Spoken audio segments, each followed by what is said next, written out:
What is going on, everyone? This is Mason from FreeFolk Fandom, and I am live.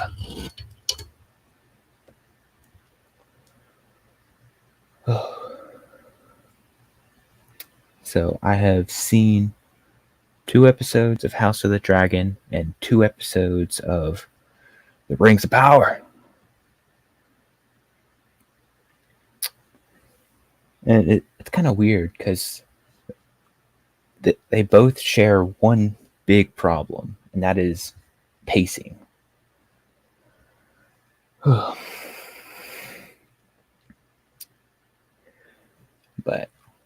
we'll get into that a little later. I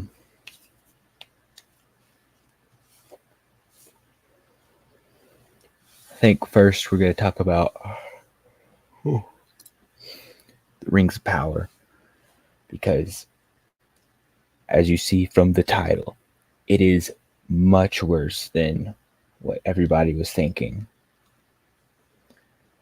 Like there's some people saying like, oh, if it wasn't connected to Tolkien, then it would be just an okay series. Like no. The series makes no sense. We are like right back in the heat of it. Like this feels like it was made 2016, something like that. We have a new Rey Skywalker, everybody. A new Rey Skywalker. Well, actually, Galadriel, Guy Ladriel makes makes Rey actually seem kind of likable. That's how bad she is.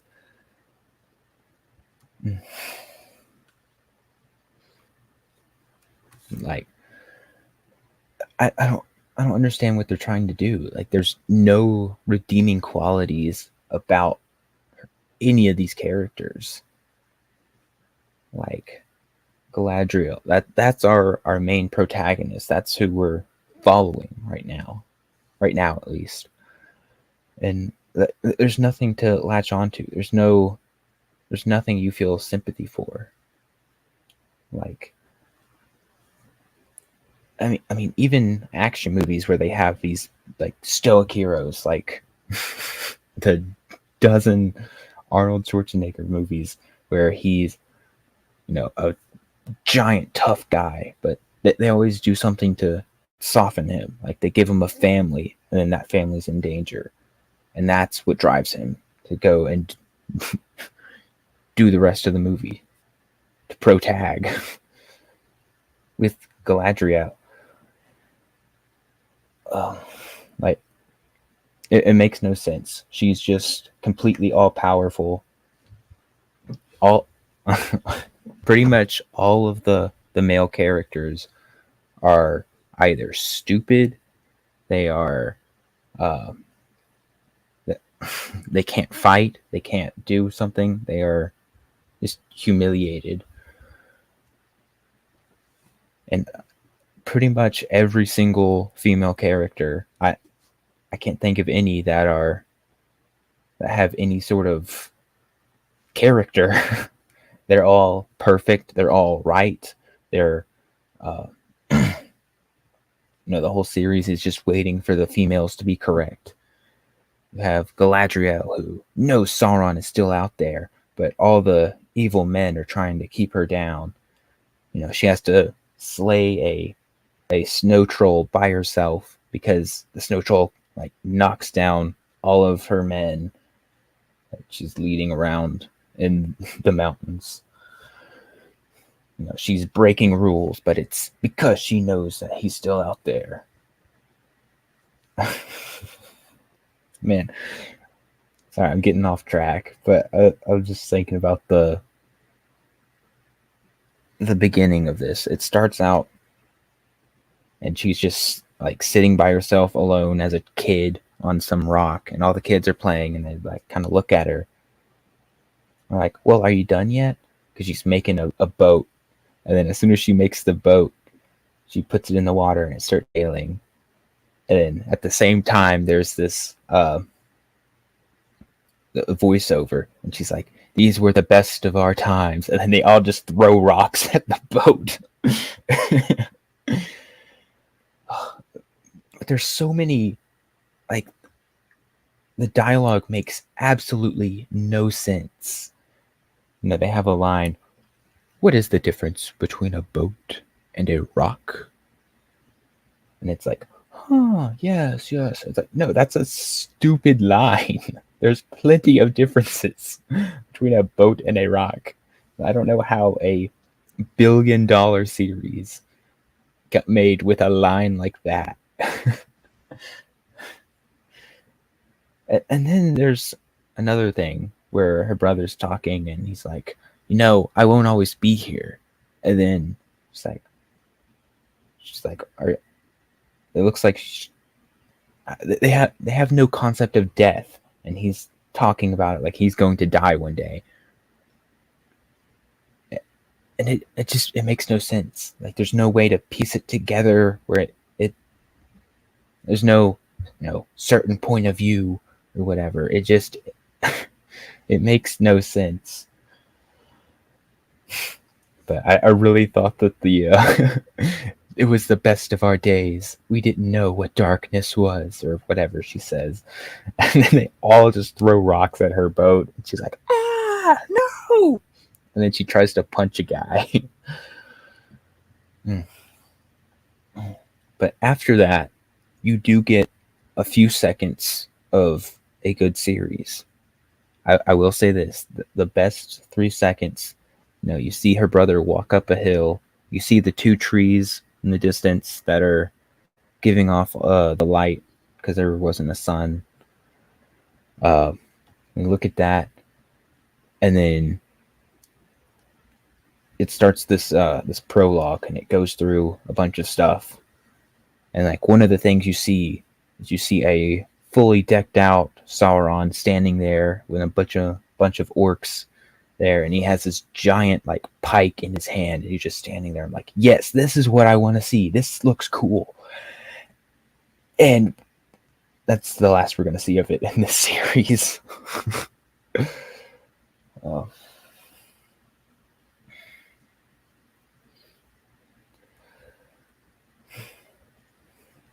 But I mean, there's so many problems with the series. I don't know what to pick out first. You have the single mother in the village who has a forbidden relationship with this elf, the elf of color, if you will. And of course, the elf of color gets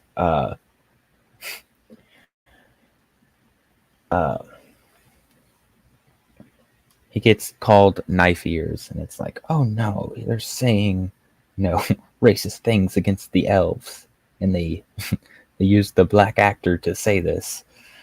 It's like, yeah, I see what you're doing, but like this part really just felt like they wanted to do The Witcher, but Netflix was being too close to the source material, so they needed to push it further. Like, that's exactly what it looks like. This whole series looks like The Witcher from Netflix. This series makes the Netflix Witcher look like a completely faithful adaptation with how bad this is. And there's a lot of problems with the Netflix Witcher, in case you didn't know. And I don't know, it's fine if you do like it, by the way. There are parts of it that I do like. But anyway.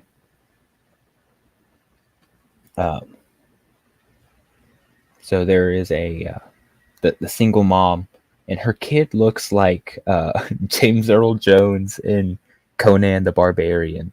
That is the first thing that popped in my mind when I saw him, because he has like long, straight black hair, Anyway, I just thought that was pretty funny. Uh, um, but he's talking about like he hears rats at night clawing under the floorboards. Hmm.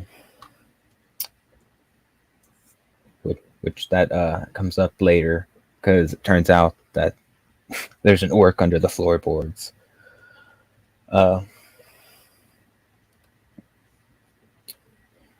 Yeah, so the single mom really likes this elf, and everyone says like, "You can't do that. That's bad luck." Uh, that kind of thing. Um, so the elf with the fade, I'm forgetting his name. He walks down to the town, asks them about like what's going on in the town, any news, and he gets called knife ears, and then he just walks away, or he goes outside, talks to the single mother, and then runs back up to his the tower that he's stationed at.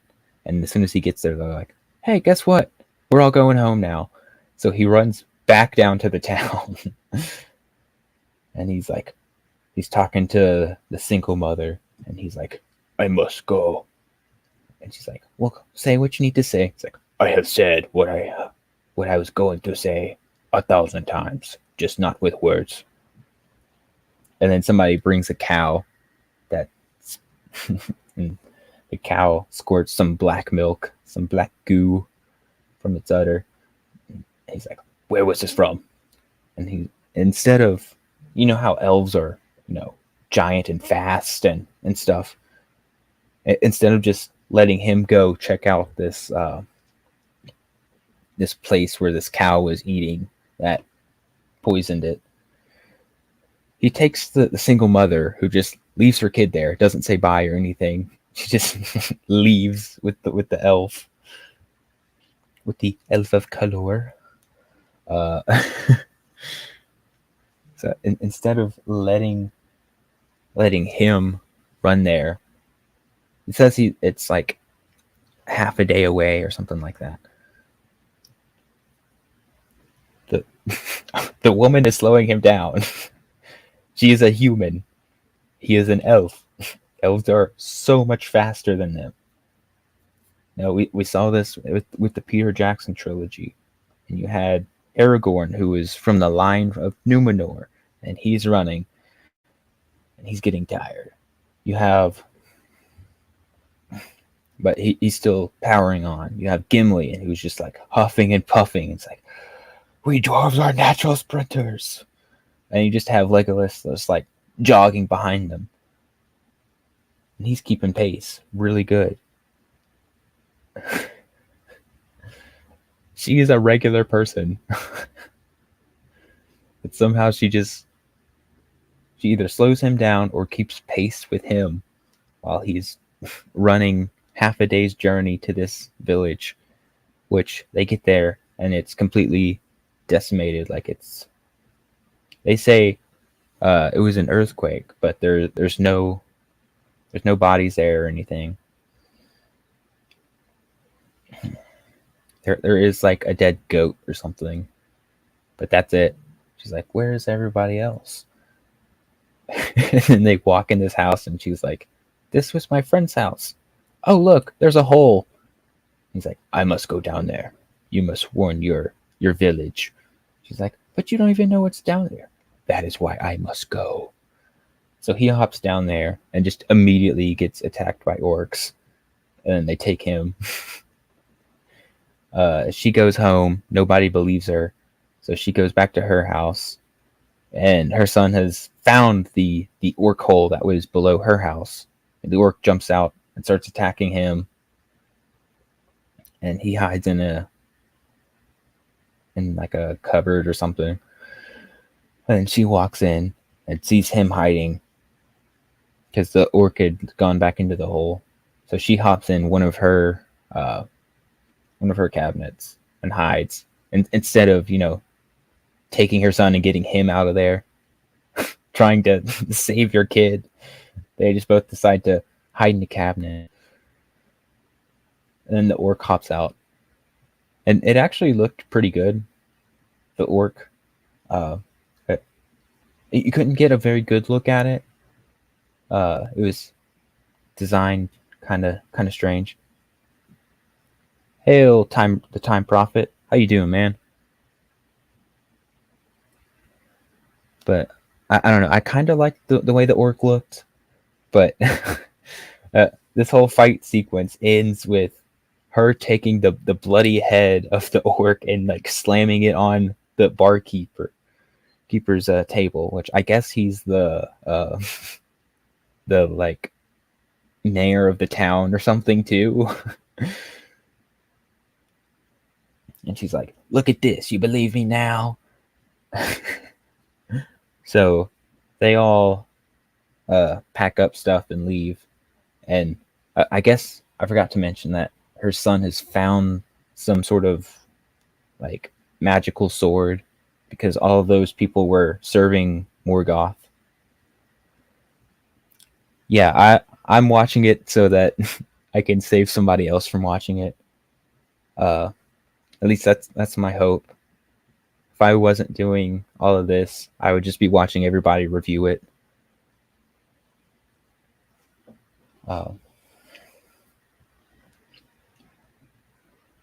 Yeah, that's their story.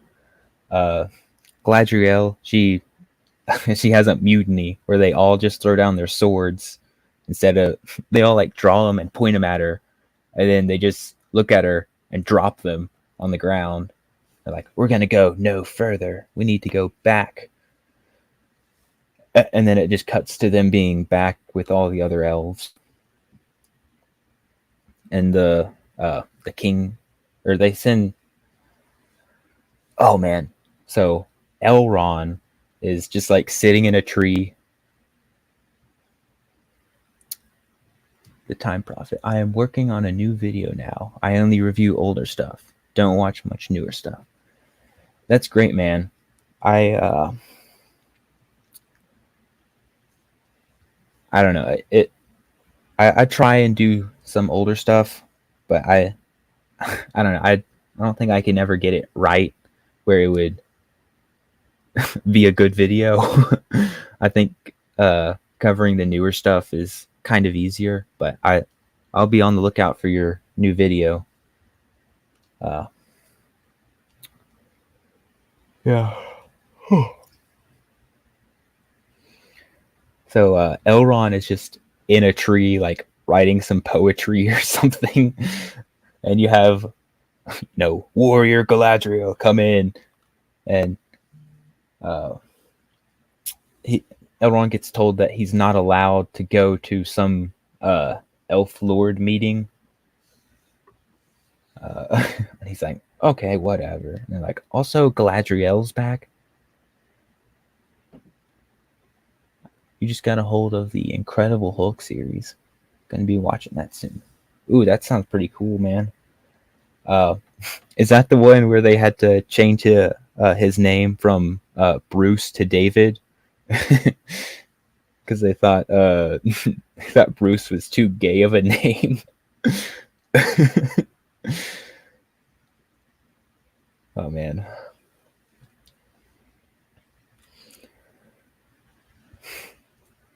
But he gets told that Galadriel is back, and he just like hops up all excited. He's like, "Oh my goodness, why didn't you tell me?" And he runs off to go find her.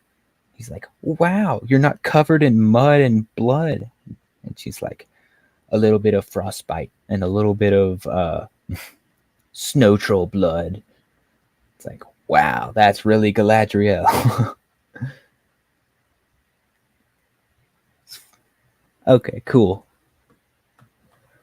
It is it is the one where they changed it to David. And then Elrond just tells her that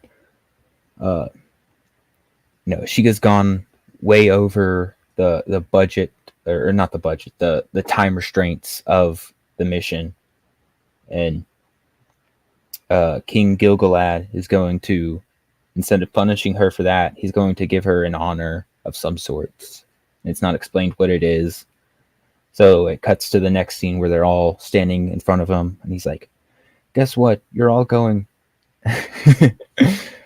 uh, I don't know if he's gay, but he's definitely like very feminine.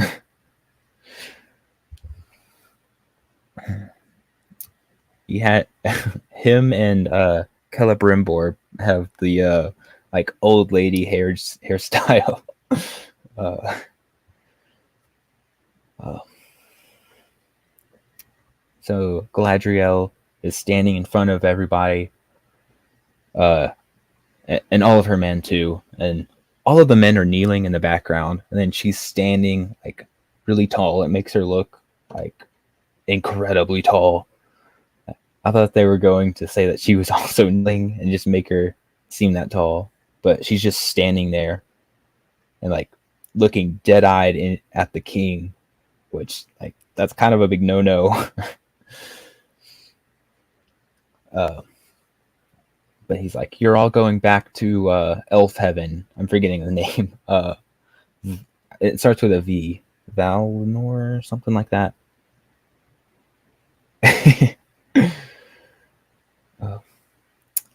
Also, there's this one time when she's talking with Elrond and she like scrunches up her face, and it reminds me of what is it, Harry Potter 3, when the guy turns back into a rat and his face like goes tiny and morphs into a rat. It looks like she's doing that, because she like scrunches up her nose, and I don't know. I've seen a lot of people post the picture on Twitter. It's pretty funny. Uh, so she decides she's going to take this honor and go to the Undying Lands. So they decide that they're going to be standing in full armor on the boat for like what, 2 weeks at the minimum to sail across the sea. And that's what you see. And then when they get there, the light opens up, and they're about to cross over, and then she remembers what her brother said about a rock. Yeah, scrunchy face, like Jodie Fleckling. Oh, Jodie Whittaker. Who? Yeah, kind of like that.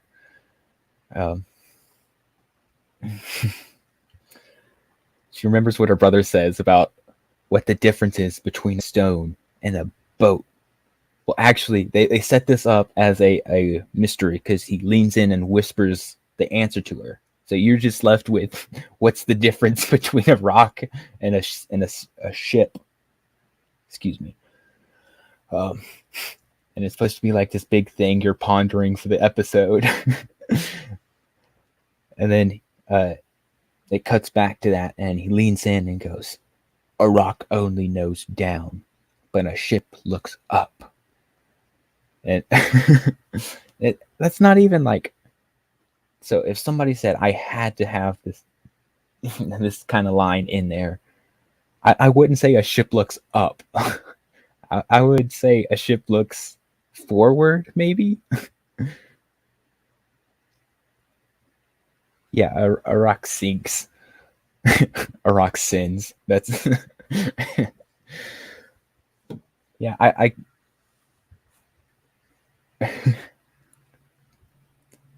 the problem is that like there's 100 different things that are different between a rock and a ship. Like it's pseudo intellectual. It's trying to sound smart without actually being smart.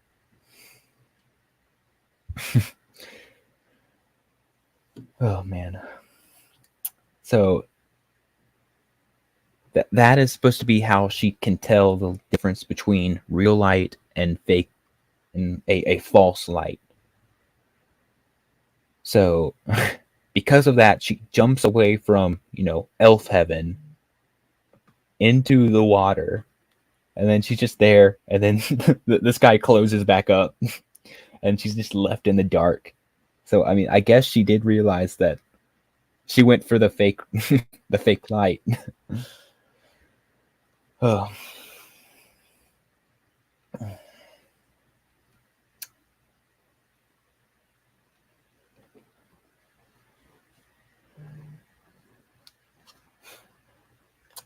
It kind of reminds me of the Monty Python and the Holy Grail, and like, why do witches burn? Like, because I made of wood. It's like, build a bridge out of her, and it's that kind of humor. Only this is supposed to be serious.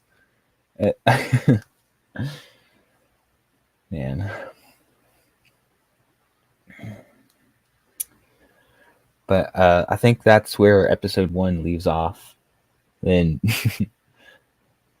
episode 2, she's like, she's just swimming. A few hundred miles is nothing. She's just swimming, and she finds the boat, or a shipwreck rather, because they're just on this like makeshift raft.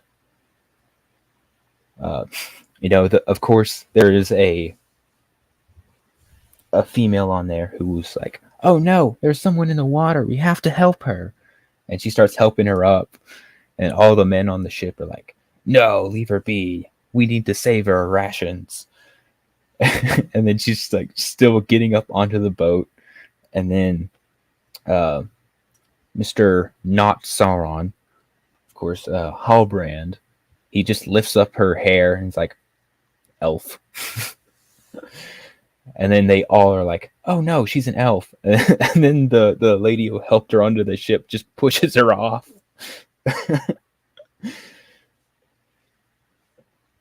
And then all of the evil people just die because a giant, I don't even know what it is, a sea serpent or something, just like destroys the boat. And Halbrand like unties his half of the raft and just lets the other people die, and then saves Galadriel. And then there's a storm, and Galadriel's like, she ties herself to the boat, and then she's like, hold on to my hand, Halbrand. And then she gets knocked down and just like starts sinking because she's tied to the part of the boat that's sinking.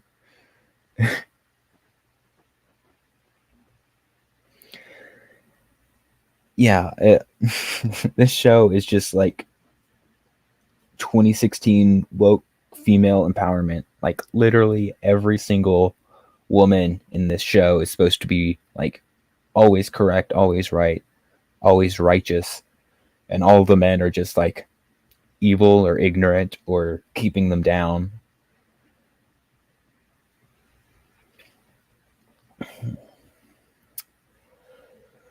Ugh.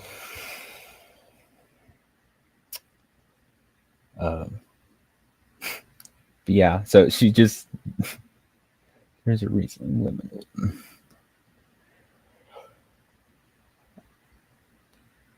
Yeah, she's just she's sinking, and then Halbrand decides to save her for some reason, which when you know that he is Sauron, it doesn't quite make a lot of sense.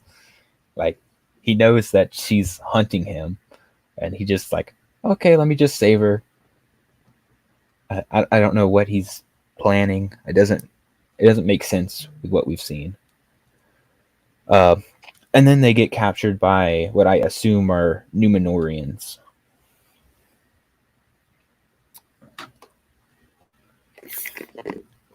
And that's where her story ends in episode 2.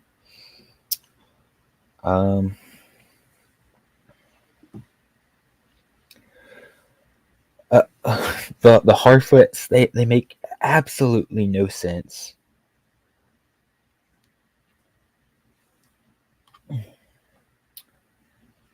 Like I can almost see what they're going for.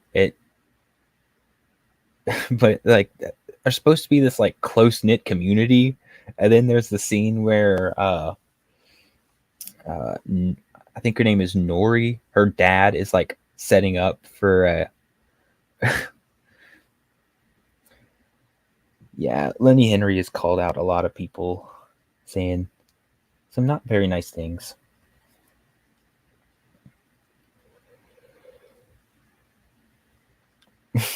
But they make him look like a homeless guy. Like I'm pretty sure I've seen like 10 homeless guys that look exactly like that.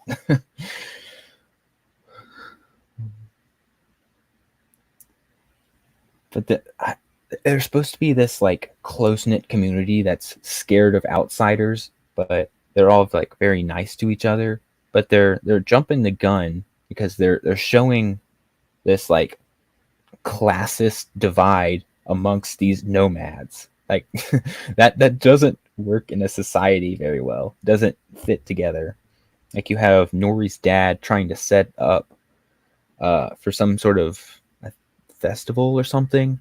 Like he's trying to put this giant pole in the ground, and he's the only one sitting there. And you have his wife sitting, like I don't know, 10 feet from him, and you have like 5 guys just in the background sitting down, and it's like a close knit community should like be there to help each other, like take on a task together. But instead, they just like look at him and laugh at him because he's has to do it by himself, and then he gets hurt. They're like, "Oh no, can he walk? Can can he travel for our like when we leave?" Ugh. Like they're not like concerned about his health or anything. It seems like they took way too much inspiration from the actual hobbits in the Shire that like to sit around and gossip, but like they're established. They have what they have their house, they have their farms. You know, they do their work in the day, and then they sit around and do this stuff and gossip, and they're like, oh no, like this person went on an adventure, or this person did this.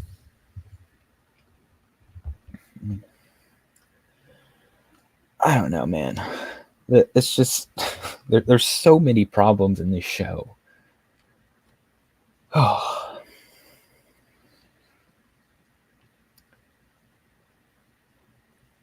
um, I don't know. I feel like I'm forgetting to talk about something. Um,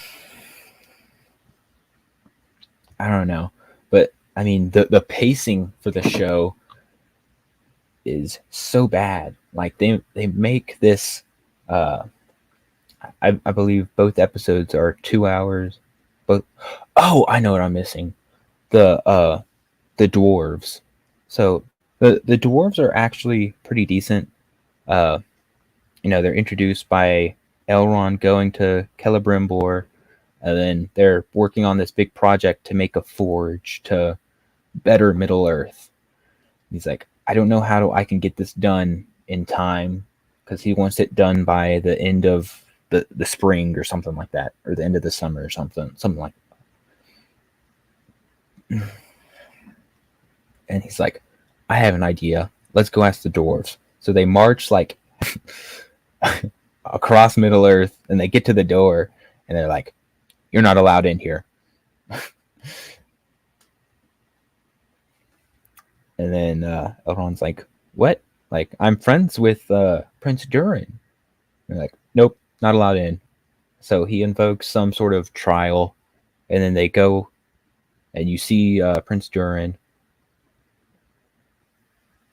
Oh, that's pretty cool. Tolkien-based Middle Earth on the area of the Midlands where I live. Huh. That's awesome, dude.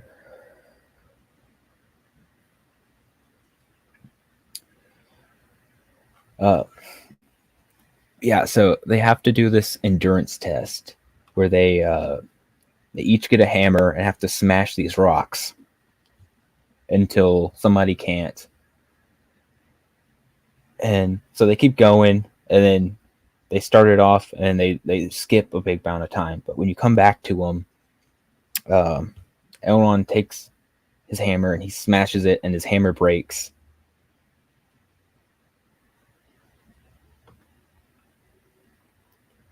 Ooh, the word Middle Earth came from the Midlands. Okay, I, I didn't know that. I remember hearing something about him taking it from something like Midgard from the Norse mythology, but that actually makes a lot of sense. I'm learning a lot of stuff from the stream.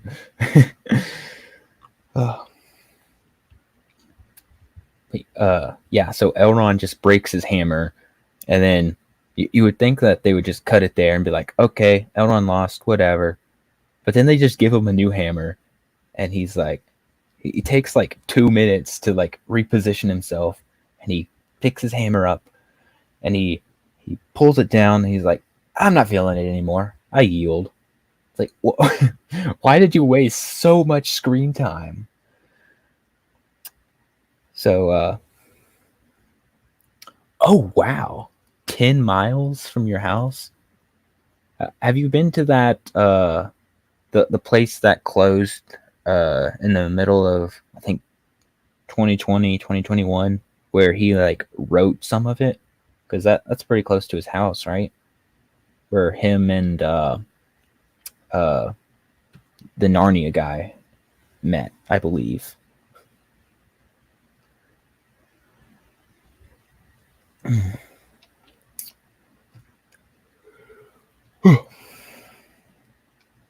Yeah, so uh,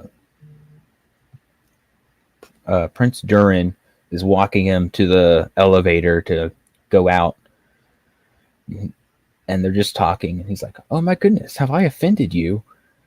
And he's like, you haven't seen me for 20 years. You missed the birth of my daughter.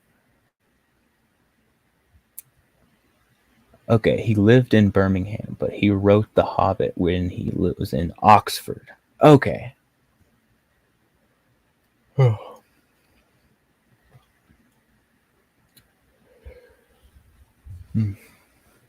Yeah, yeah, so Prince Durin's like, you missed me for 20 years. You haven't been here. You know, you missed the birth of my children, both of them. You missed my marriage. It's like 20 years might be a blink of an eye in an elf, but the rest of us, it's a lifetime. And Elrond just kind of stares at him like he doesn't understand what time is. It's like, I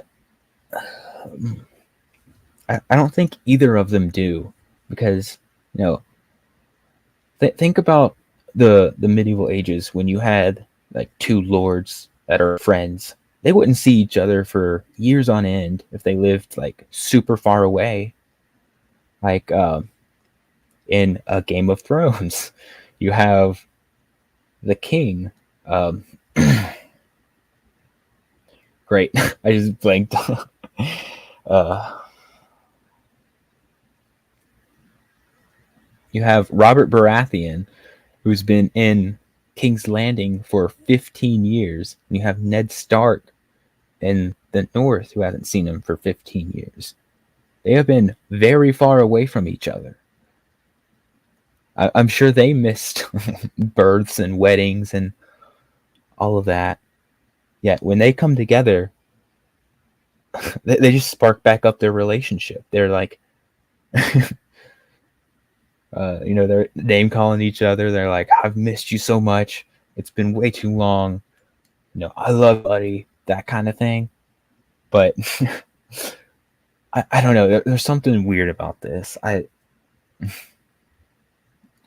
don't know. And then that leads into Elrond. I don't know, kind of just tricking Prince Durin to taking him to his house. He's like, fine, you get to say sorry to Disa, and then you're out of here. No staying for dinner, no sitting down, no getting comfortable. That's it. And then Disa comes in, which is the black female dwarf. As far as acting goes, she was okay. She seemed, I don't know. I would have liked her performance a lot better had she not been on the press tour. she had a very like warm presence about her on screen, or I don't know, it felt like that's what I was supposed to feel. But I've heard her talk about this, and I don't know. But she was there, and she's like, "Oh my goodness, this is the Elrond I've heard so much about." And she like gives him a hug, and she's like, "You're staying for dinner." And then the Prince Jordan's like, "No, he's not." And she just gives him a look, and he's like, "Yes, he is." And then he kind of just backs off.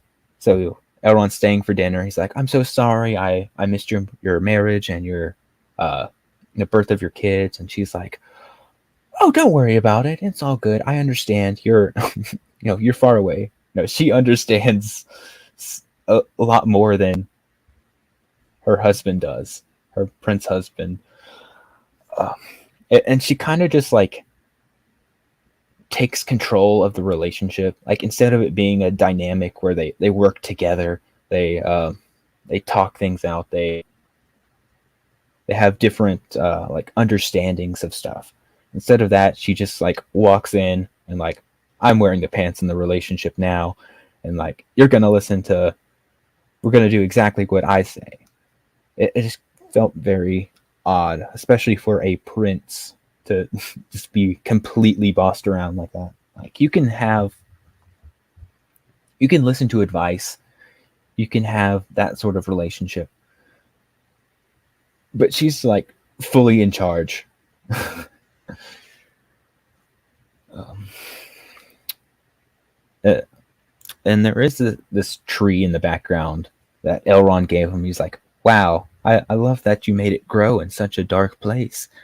And there's a lot of people who doubted it. And he's like, "I never did. This house is certainly full of love, and where there's love, there is light." Uh, yeah, there's a lot of lines like this that just don't make sense. Like, like what's the difference between a stone and a ship? Oh man, but Disa was actually a surprise. Um, she might be the best of the female characters introduced.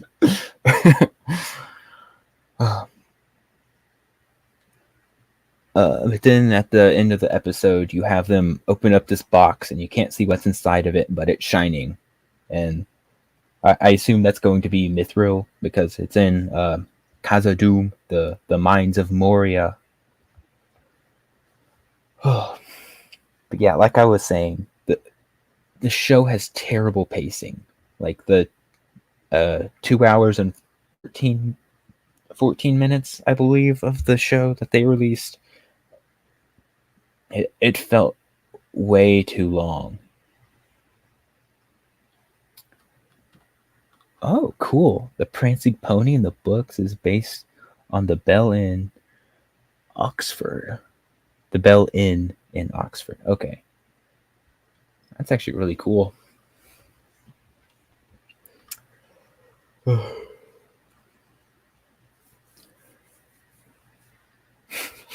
I ever get over there, I'd spend way too much time just going over places like that.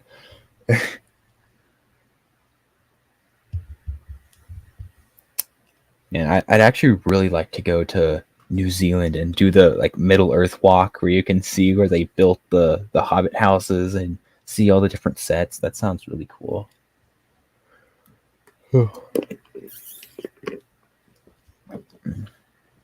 Yeah, like the show felt so long.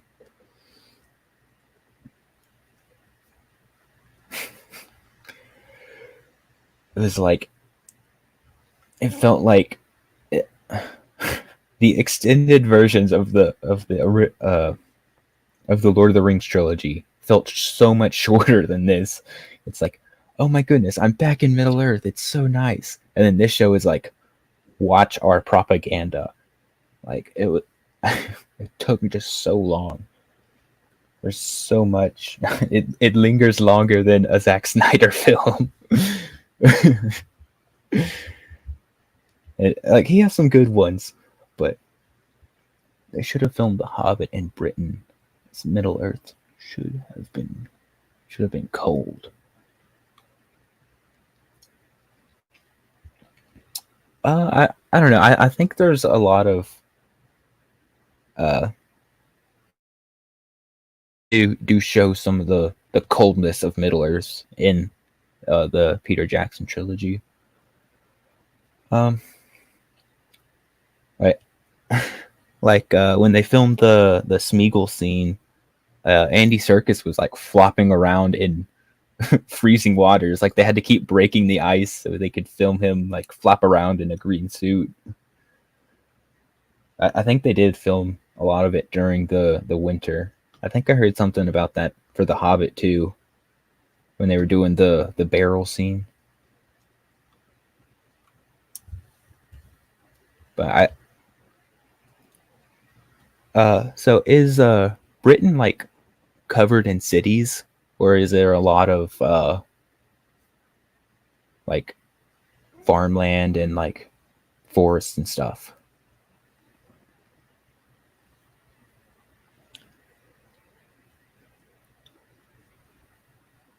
Because like as an American, you think of like cities like London and I don't know, Cardiff or I don't know, something like that. I I just forgot all the British cities that I could think of. But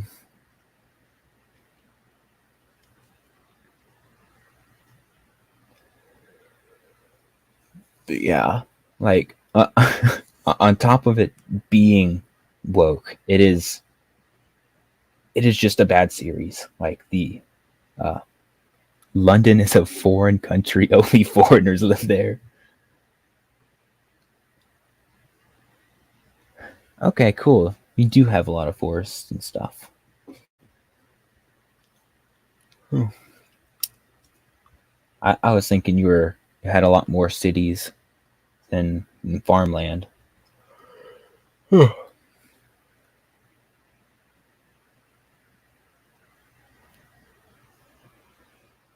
That's cool. It used to look like something out of The Hobbit.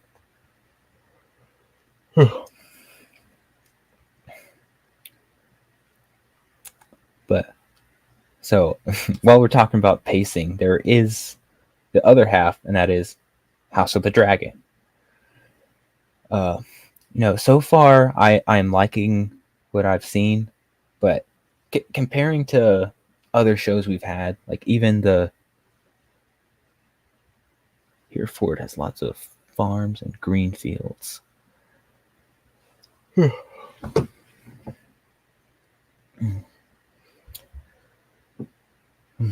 uh, yeah, House of the Dragon. I'm liking what I'm seeing so far. Uh, you know, obviously my favorite character is Daemon Targaryen. Um, I want to see more of it, but it's such a slow burn so far. Like it's not woke. That's pretty good. I'm intrigued. I want to see where it's going, but I we have 2 episodes in, comparative to the 2 episodes uh of Rings on Prime. This is clearly the better show. And they also dropped the first episode for free the same night as as Rings on Prime premiered. It's pretty funny, and they had showings in theaters the same time that Amazon was doing showings for their show. I'm liking this beef. I think it's pretty funny, and that's how you get really good content, when there is competition. But yeah, like pacing is really bad in House of the Dragon too. Like think about what we had with the Game of Thrones, the first season. Episode 1, you had it set up everything that you needed to know. You had you had Bran discover the Lannisters and get pushed out the window. You had a conspiracy against King Robert. You had Ned trying to decide what the honorable thing to do is, and it's like, okay, yes, okay, I see where this is going. I want to see more of it. And then with House of the Dragon, it is just like, how many years have passed in the first 2 episodes? Like, uh, like it would have to be like, I don't know. It's like they show like 1 week and they skip a year.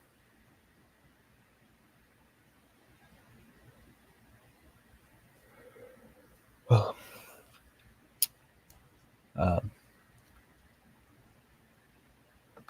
See, oh, cool. That's how you do that. Yeah. I do. I don't like what they've done with Corlys Valerian. Uh, and they made a point in the second episode to say, "Oh, me and my line are of pure Valerian blood." That's like, I think you have, shoot, what is it called? I can't think of the place where it's called. Dang it. I'll remember later. Yeah, I wish somebody would do the purple eyes. Like Supernatural did the whole like demon with the black eyes thing, and they did Contacts for the first like,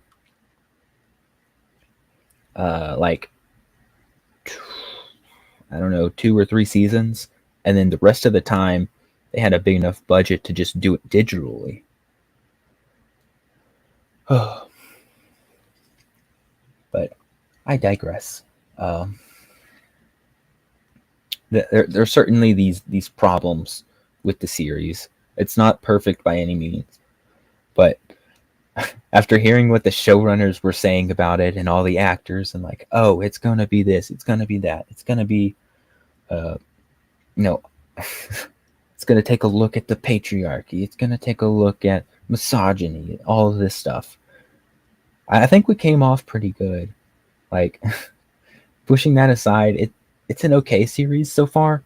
I'm thinking episode 3 is gonna have the battle with the crab guy, and I'm hoping that that'll be pretty good. I think this might be one of the times where you can tell if the series is going to be good or not.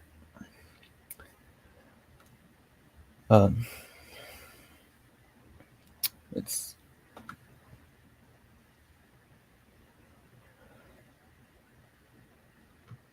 yeah. I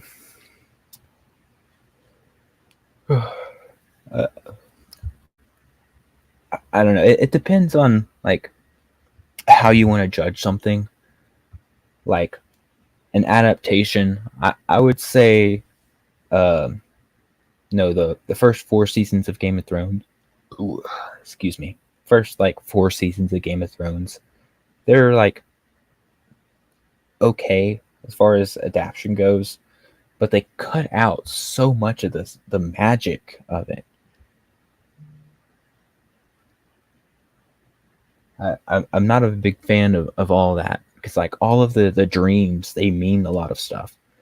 It helps set up even more. Some of them are, prophetic dreams. Some of them set up a bunch of stuff. But like overall, I think it gets a similar point across. Not really the exact same, but I mean, in like season 3, they really started doing a lot of they took a lot of liberties. Like there was no Lady Stoneheart. They replaced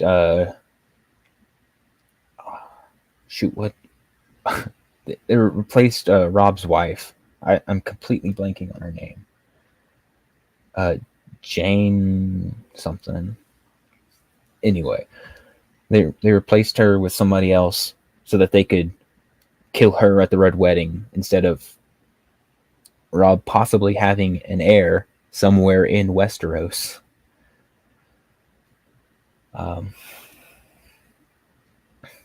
And then season 4 they completely omit the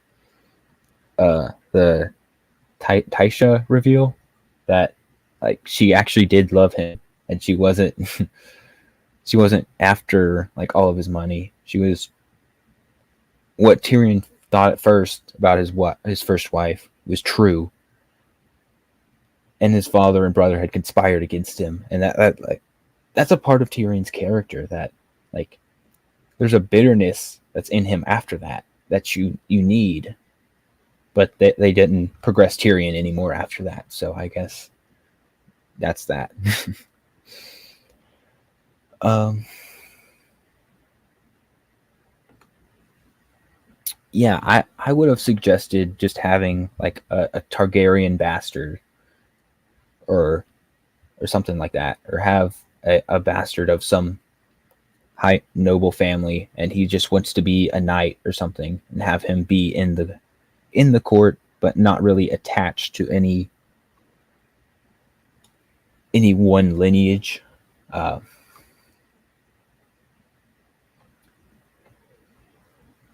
but I think somebody said something on one of the many streams here on YouTube about uh, House Valerion gets like pushed aside a lot, so that's why they wanted to put the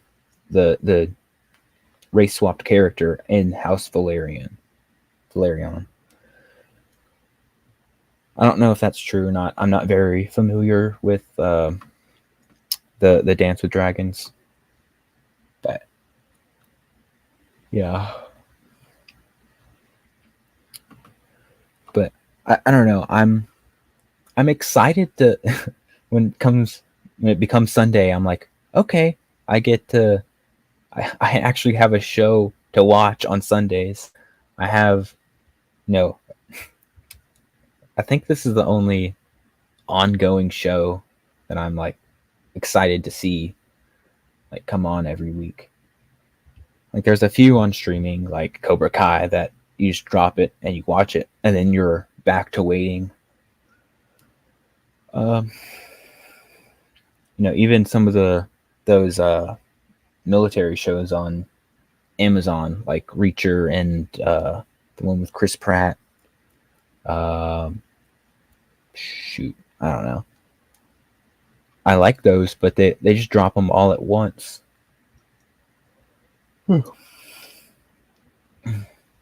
But I'm really hoping that tonight we get some action and a lot of like plot progression,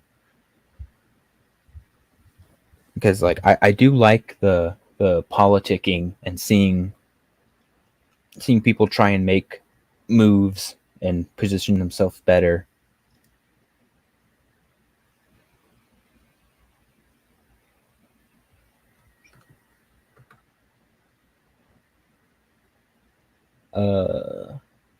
What is this?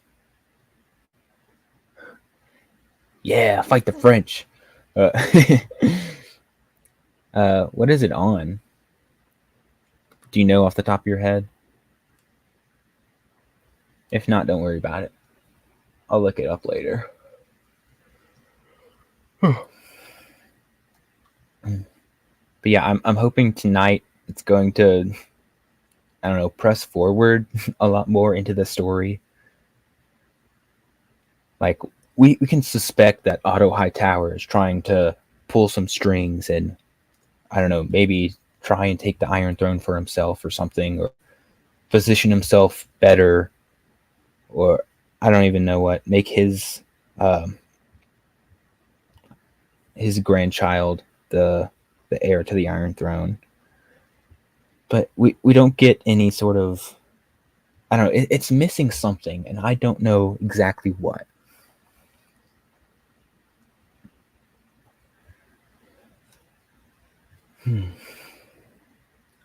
I do like it, but it could very easily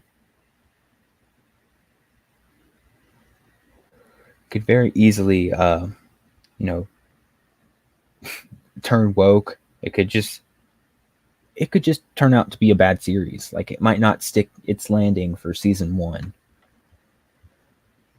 And then there's the fact that this is putting off Winds of Winter. Like George is taking time out of his day to like be a part of this show.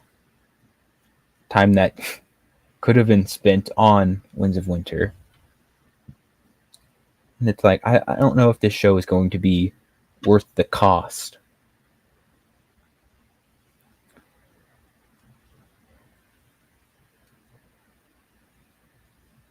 Okay, cool.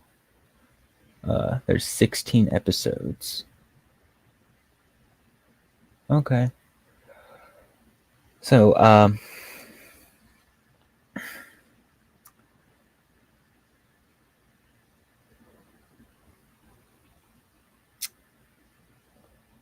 there is wokeness outside of the screen, but I don't know if I see it inside of the screen yet. Like behind the camera, you have all of the actors saying these stupid things. This is the first episode was about Roe v. Wade. It's like that was filmed like a year before that happened. You have these actors saying these things,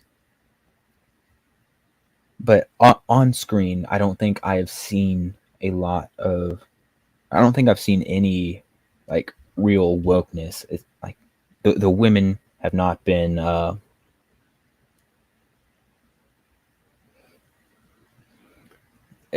women haven't been like completely righteous and correct like they have been in Rings of Power. They've they feel like human characters, and the dialogue is believable coming from what we know about the characters. It was a woke decision to race swap the character, but so far the actor has done a decent job showing who he is. I haven't had any sort of moment where he's like, "You're just doing this because I'm this, because I'm that." He hasn't shown that in the show. Now, the actor has definitely said the stuff, said all of the talking points. But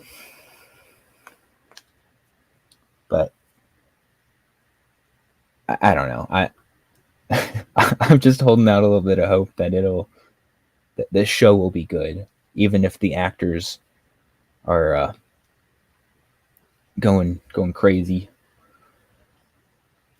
There is the concept of the death of the author, where you make art, you put it out there, then it's open for interpretation. There is the author's interpretation, and while you might see more authority in the author's interpretation, it's no more valid than Joe Blow, who just walked in and looked at the piece of art.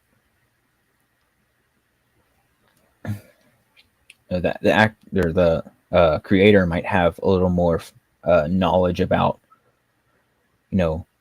I did this, I did that, but I mean, your interpretation of the art is also valid. I don't know if I'm making sense. I'm gonna be quiet now.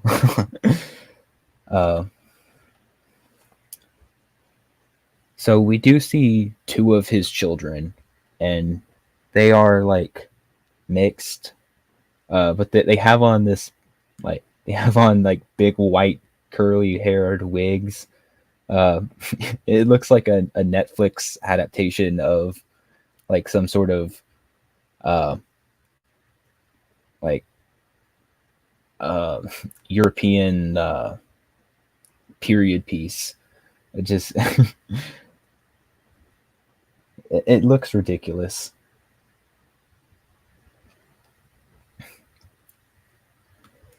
That's to be certain. And Corlys Valerian, his wig doesn't look very good either. Uh, I don't mean to be like rude or anything, but it looks like he has like a mop, and they just like unscrewed it and like put it on his head, and like perfect. Like I don't mean to. Uh, I don't want to be like incredibly rude or anything, but like I don't know, take a little more care. Like the rest of the costuming looks pretty good for the most part. Uh, there's things here and there, but like again, compared to Rings of Power, like this series is like pristine. um,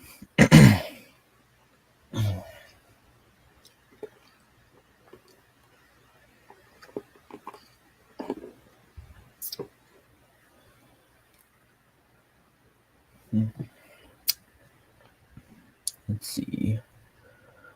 Um,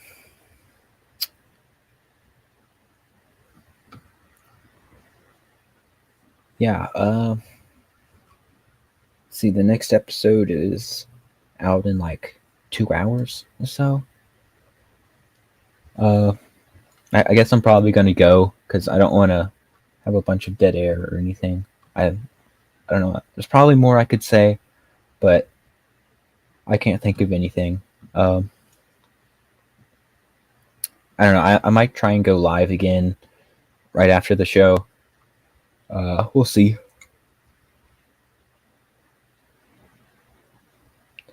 Oh, I appreciate that.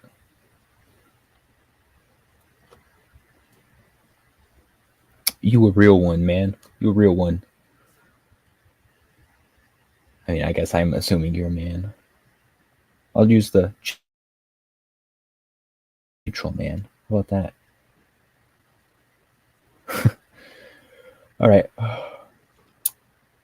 I'm signing off now. Peace.